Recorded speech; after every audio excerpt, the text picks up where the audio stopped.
Willkommen zu Frequent Traveler TV, heute wieder mit einer frisch gepressten Sendung für euch am Frühstücksmorgen. Ja, ich hatte es heute Abend nicht geschafft, also quasi gestern Abend für euch. Und deshalb die Sendung später vom Pool hier bei herrlichem Sonnenschein, aber windig in Long Beach, also, ne? Long Beach. Wollte schon gerade sagen La Quinta, keine Ahnung. La Quinta ist wahrscheinlich lecker warm. Hier in Long Beach was haben wir für eine Temperatur? Wir haben 21 Grad Celsius. Purer Sonnenschein, sagt Nathalie. Sie möchte aber nicht in die Sendung. Ich mache sie aber trotzdem frisch gepresst für euch. Themen, die wir haben, sind Zwischenfall bei Lufthansa. Da gab es einen First Officer, der einen Anfall hatte. Das gab Probleme. Dann haben wir weitere Themen für euch, die frisch gepresst sind. Und zwar gerade den Überblick verloren, aber ich bin ja schnell wieder dabei. Flughafen Madrid, da gibt's Probleme mit Prostituierten, aber auch natürlich mit Kriminalität und auch mit Obdachlosen. Da ist wohl auch ein Obdachloser am Flughafen gestorben und das hat man erst Stunden später festgestellt. Die Swiss, die streicht 1400 Flüge diesen Sommer, um da das Ganze zu entzerren und den Pilotenmangel zu kompensieren. Wir haben des Weiteren eine interessante Geschichte aus dem Bereich chinesisches, ist das China? Ich glaube, es ist chinesisch. Chinesisches Drama. Nur weil das Telefon sich in das falsche WLAN eingeloggt hat, hat der Freund die Beziehung beendet. Und last but not least aus der Welt der Meilen und der Punkte, da muss man ordentlich sprechen. Ihr seht der Wind. Da gibt es eine Aktion und zwar von Turkish Airlines, Miles and Smiles, 7 Cities mit doppelten Elite Miles. Jo, dann lasst uns direkt starten, nachdem ihr den Kanal abonniert habt, die Glocke angemacht habt, ein Like dagelassen habt, aber auch hier kommentiert oder dann auf School Mitglied werdet. Es gab einen Zwischenfall am 17. Februar 2024 auf dem Flug von der Lufthansa, das war der Flug LH77X. Das war ein Flug, der ging, glaube ich, nach Sevilla von Frankfurt aus.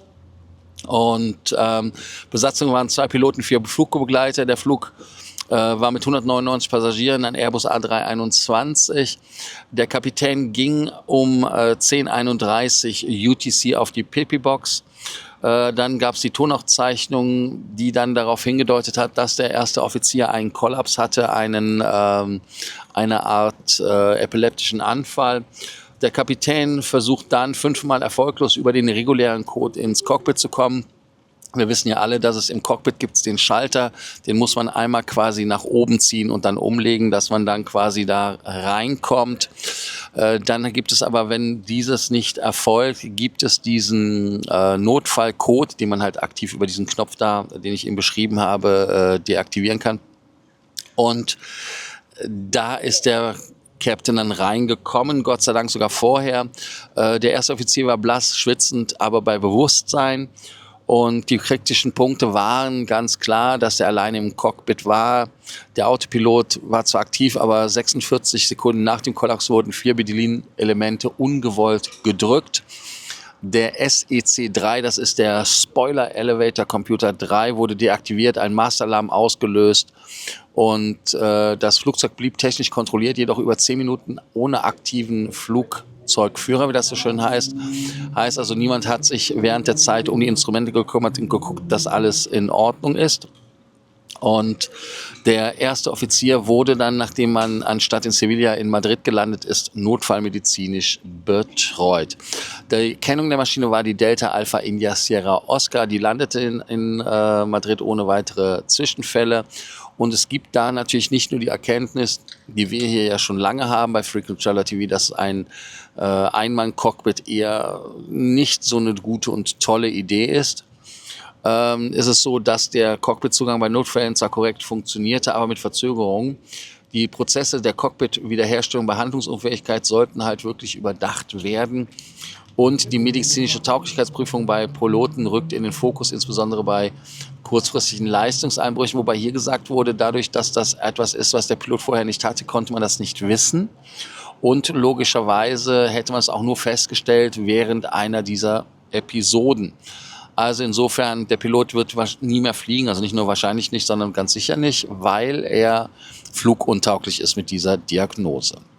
Das Fazit ist auch so, dass das ein kritischer Zwischenfall war mit glücklichem Ausgang.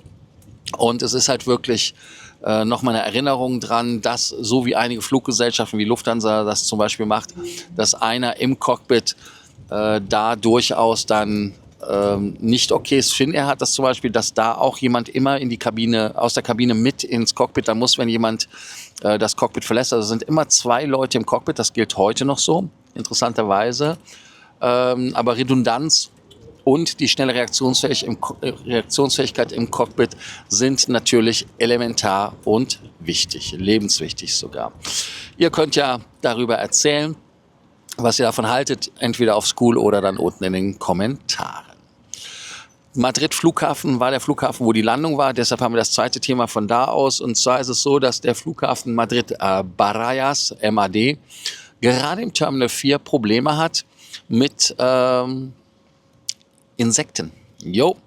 Und zwar ist die Insektenplage in dem Terminal übrigens, da ist Iberia auch vertreten, zwar begrenzte Bereiche, aber es befinden gezielte Bekämpfungsmaßnahmen statt. Details hat man uns nicht erzählt.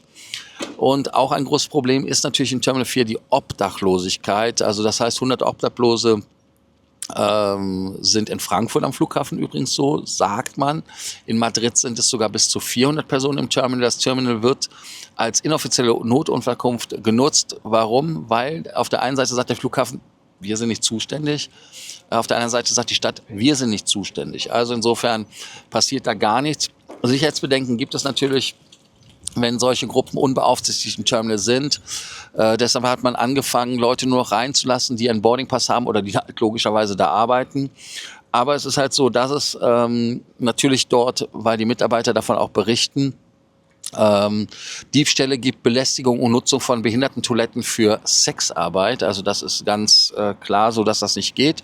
Aus diesem Grund werden die Toiletten jetzt mittlerweile nachts geschlossen. Zugänge halt, wie gesagt, kontrolliert.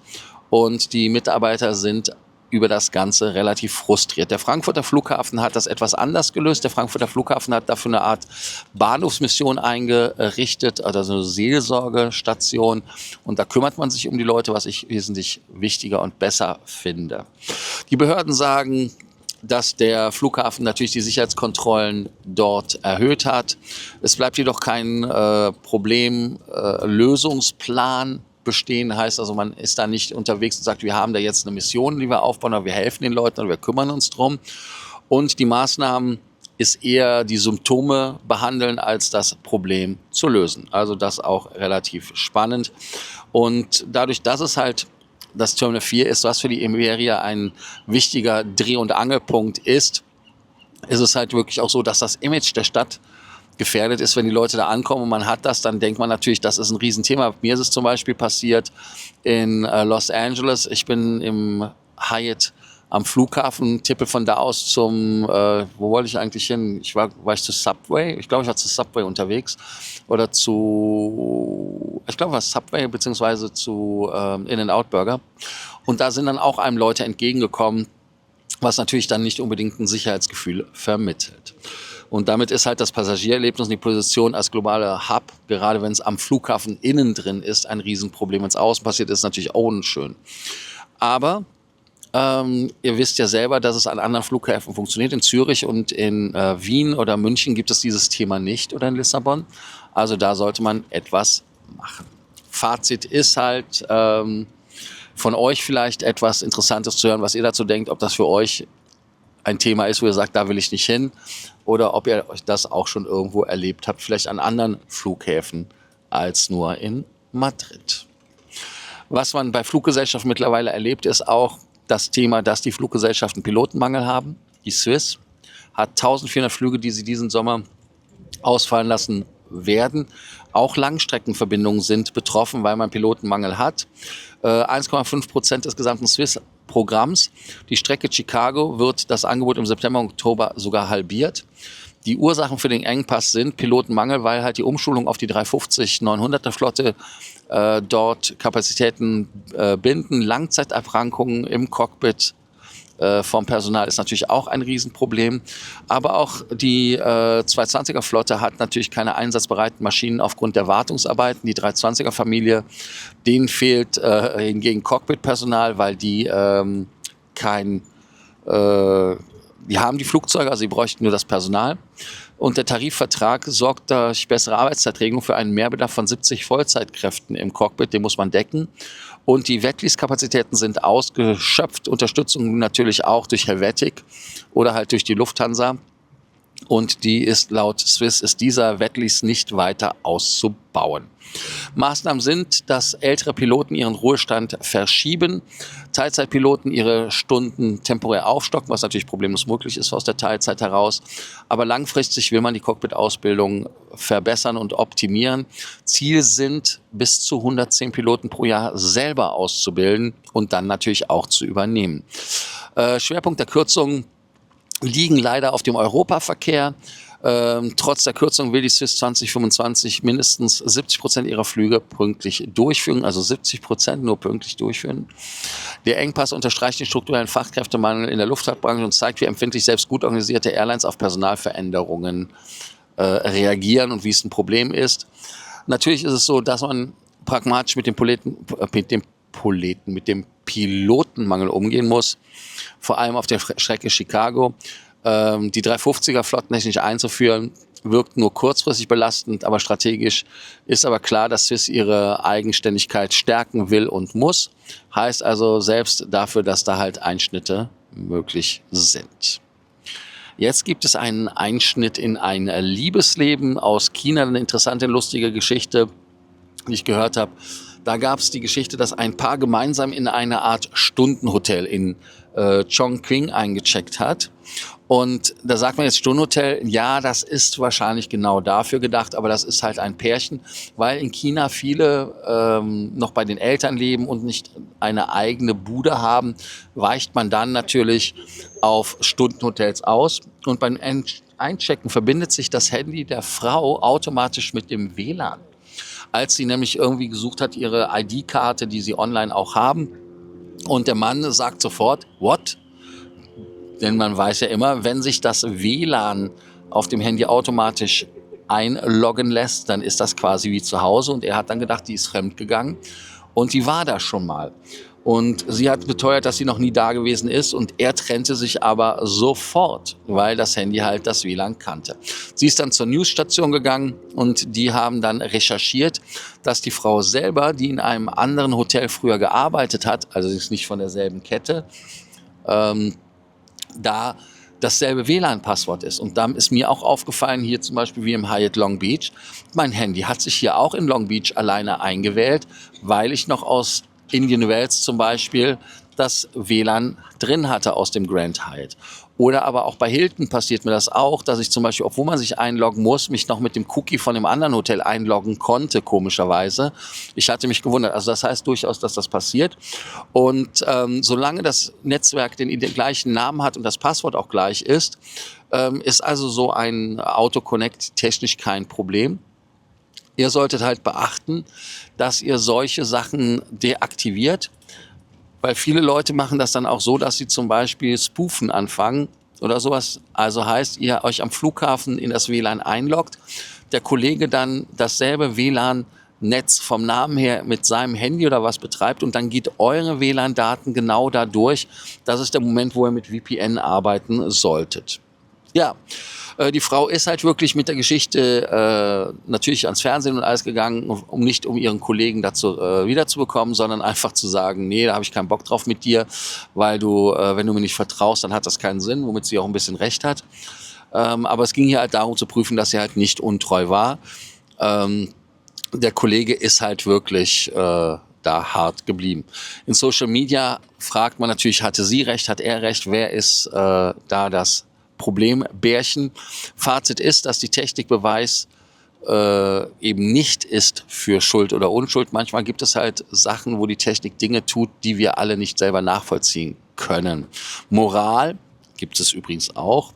In Zeiten, in denen Smartphones fast alles dokumentieren, wird eine Auto-Wi-Fi-Connect zum Beziehungskiller. Ironischerweise war es am Ende wohl nur ein Zufall im IT-Design, aber das Vertrauen war schneller gelöscht als ein Netzwerkprofil. Sehr schön, sehr schönes Ding.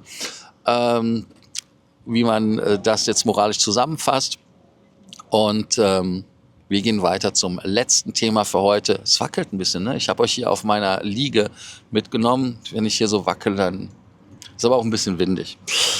Ist die Double Elite Miles Aktion im Juni, Juli 2025 von Turkish Airlines vom 17. bis zum 27. Mai ist der Buchungszeitraum, Reisezeitraum ist der 10. Juni bis zum 20. Juli und der ist gültig für alle Flüge von Istanbul, aber auch aus der Türkei nach Seattle, Lefkosa, Buenos Aires, Erbil, Kuala Lumpur, Sarajevo, Kathmandu, Mauritius, Oslo, Entebbe.